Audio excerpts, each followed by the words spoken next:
Assalamualaikum warahmatullahi wabarakatuh. Perkenalkan, nama saya Adrian Kurniawan dengan NIM 19010096 dari Prodi Teknik Perminyakan C19 Akademi Minyak dan Gas Balongan. Presentasi kali ini bertujuan untuk memenuhi nilai UTS saya dalam mata kuliah Teknik Pemboran 1 dengan dosen pengampu Bapak Winarto MT. Presentasi kali ini akan menjelaskan mengenai sistem sirkulasi lumpur, well program, dan daily drilling report. Langsung masuk saja ke slide pertama, yaitu circulating system. Sistem sirkulasi merupakan salah satu sistem yang memegang peranan penting di dalam operasi pengaboran putar atau rotary drilling. Tugas utamanya adalah membantu sistem pemutar dalam mengabor sumur dengan menyediakan perlengkapan-perlengkapan yang sesuai untuk mengatur bahan-bahan lumpur dan tempat-tempat kerja untuk mempersiapkan, merawat, dan mengganti fluida pemboran. Sistem sirkulasi tersusun oleh 4 subkomponen utama. Yang pertama ada lumpur pengaboran, tempat persiapan, peralatan sirkulasi, dan yang terakhir adalah tempat pengkondisian lumpur. Secara umum, lumpur pengeboran dapat disirkulasikan dengan urutan sebagai berikut. Tertera pada slide dengan gambar di sebelah kanan merupakan gambaran kotor tentang sirkulasi lumpur, dengan gambar di sebelah kiri gambaran seperti di lampangan tentang mengenai circulating system. Dimulai dari mat pump hingga ke mat pump kembali. Lumpur pengeboran merupakan faktor yang penting dalam pengeboran. Lumpur pengeboran pada mulanya hanya berfungsi sebagai pembawa serbuk bor atau cutting dari dasar lubang bor ke permukaan. Banyak sekali fungsi-fungsi dari lumpur pengeboran di sini. Ada dua hal penting dalam penentuan komposisi lumpur pengeboran, yaitu semakin ringan dan encer suatu lumpur pengeboran, semakin besar laju penembusannya, atau semakin berat dan kental suatu lumpur pengeboran, semakin mudah untuk mengontrol kondisi bawah permukaan, seperti masuknya fluida formasi bertekanan tinggi.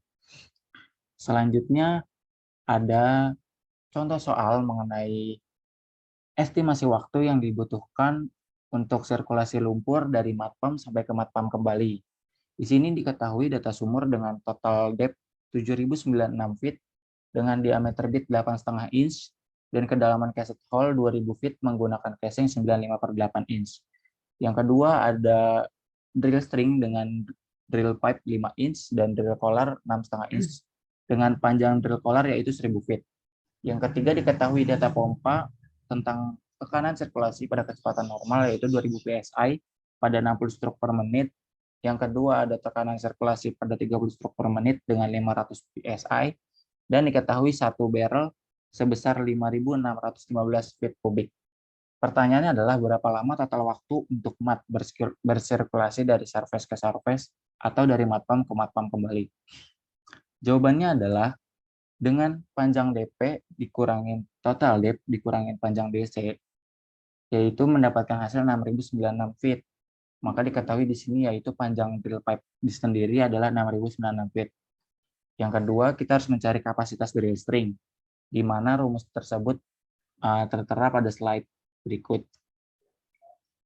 Didapatkan hasil dengan kapasitas drill pipe yaitu 108,27 barrel dan kapasitas drill collar yaitu 7,68 barrel, dengan total kapasitas drill string yaitu 115,95 barrel. Selanjutnya, kita dapat mencari kapasitas anulus dengan rumus yang tertera pada slide.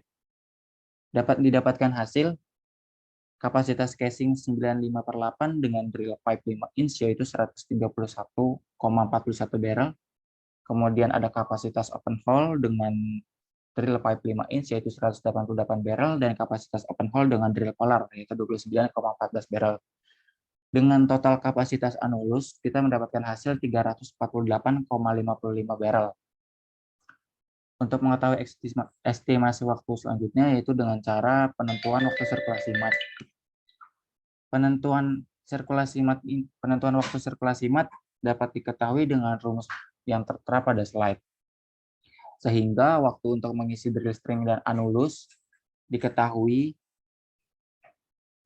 selama total waktunya adalah 154,83 menit atau bisa dibulatkan menjadi 2 jam 35 menit.